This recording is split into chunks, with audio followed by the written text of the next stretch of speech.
নমস্কার দর্শক বন্ধুরা, লক্ষ্মীর পঞ্চব্যঞ্জনে আপনাদের সবাইকে স্বাগত জানাই। আশা করি আপনারা সবাই ভালো আছেন, আমিও ভালো আছি। সব বন্ধুদের আজকে দশমীর শুভেচ্ছা ও ভালোবাসা রইল আমার তরফ থেকে। আমি মাকে সিঁদুর পরাতে এসেছি। দেখুন, দেখতে দেখতে 4 দিন হয়ে গেল মা এসেছে বাপের বাড়ি।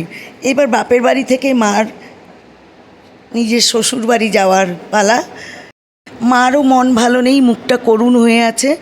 আমাদেরও মন কারোর ভালো নেই। মা 4 দিন হয়ে গেল, এবার মা চলে যাবে। মনে হয় যেন এই সেই দিন আসলো, আবার যাওয়ারও টাইম হয়ে গেল মার।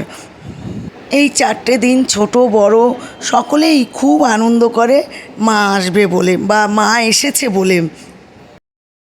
ভিডিওটি যদি ভালো লাগে লাইক কমেন্ট শেয়ার করে দেওয়ার অনুরোধ রইল। আমার চ্যানেলে নতুন সদস্য হলে চ্যানেলটি অবশ্যই সাবস্ক্রাইব করে পাশে থাকবেন। নমস্কার।